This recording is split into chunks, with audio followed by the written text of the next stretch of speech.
Hello everybody, this is Coach Steve with TryGearGuru.com. Today we're taking a closer look at the Nike Pegasus Turbo 2 distance running shoe. This is a brand new distance running shoe out from Nike. It's the second version, the second iteration rather, of the Nike Pegasus Turbo.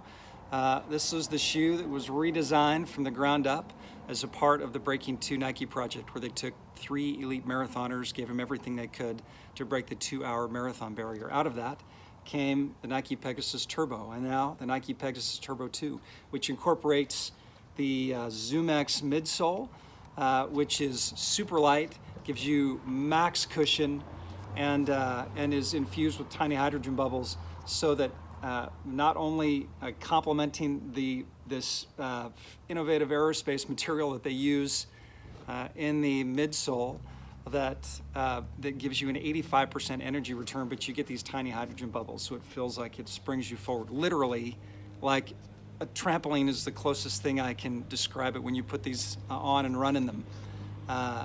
It feels like it's bouncing you forward. Saves you 4% of your overall energy on a run, and so it turns a marathon at 26.2 miles into 25 miles. And I'll run a 25-mile marathon versus a 26.2 mile marathon any day of the week. One of the things we wanted to show you today was how to size, or how to get the correct size on these. Now, even though I think this is the best distance running shoe that you can train in now, the sizing is always tricky. These aren't the Nikes that you're used to. These now have room for your toes. It's not the narrow Nike that you and I are used to getting blisters in for all these years. This has been totally redesigned, and so there's room in the toe box for your toes to go places. But the trick is always finding what size to wear. So let's take a little closer look. Now, I'm going to tell you that for me, in Vans, I'll wear a 10.5. This is an everyday walking shoe. 10.5 is what I wear, and I'll buy them pretty much in dress shoes or walk around shoes. I'm looking for a 10.5. Traditionally, in a running shoe, I was wearing, this is the Hoka Vanquish, I was wearing an 11. So I'd move up a half a size from my everyday walking around shoe, and for my training and racing distance running shoes, when I went up to an 11, I was just fine. When you go up to, in the Nike Pegasus Turbo 2, if I wear a 10.5, I'm going to wear an 11.5 in the Nike Pegasus Turbo 2, or the Nike Pegasus Turbo for that matter. Why? Listen, every distance running shoe is going to be a little different, and what I want to help you do is avoid getting a pair. If you're used to jumping up a half size for your running shoes and you go and grab a pair a half size larger, I'm saving you the trip back or shipping them back to get another half size larger. It's just the way that it goes in this. They run about a size. For me, to be as comfortable as I am in a size 11 running shoe, I wear a size 11.5 running shoe in the Nike Pegasus Turbo 2. Now that's important. I'm not saying that it doesn't already give you enough room. It's just how the shoe's designed, and every shoe is a little different. For example, in the race day shoe, and the Nike Pegasus Turbo 2 is your training shoe. You're going to do all your training miles in that. The companion is the Nike Zoom series is the race day shoe, and they're built. The Nike Zoom series shoes are built to have a training shoe and a racing shoe. This is the racing shoe. This is the one that I like, the Nike Zoom Fly, and this is the SP version. There's a Flyknit version. There's a straight up Nike Zoom Fly version. You can also, for elite runners, get the Nike Vaporfly, or the Nike Zoom Vaporfly 4% version, which incorporates the ZoomX midsole.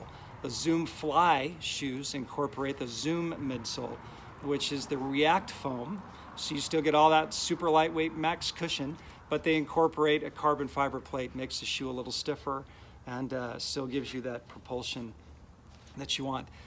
They're super light, super light, really minimal upper, but the race day shoe, this Nike Zoom Fly, I get a 12 in. So 10.5, right, everyday shoe.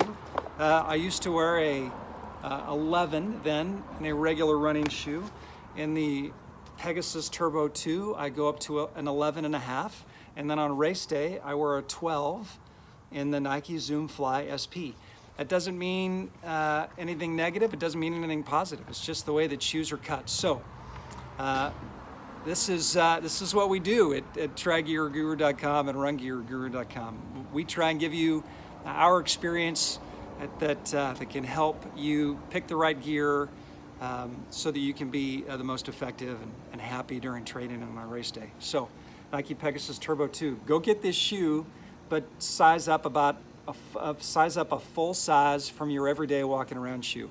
And then when you go to race day and you jump into a Zoom Fly or Zoom Fly Flyknit or Zoom Fly SP or the Zoom Vaporfly, that's a tongue twister, Vaporfly 4%, go up a size and a half. It's just how they fit.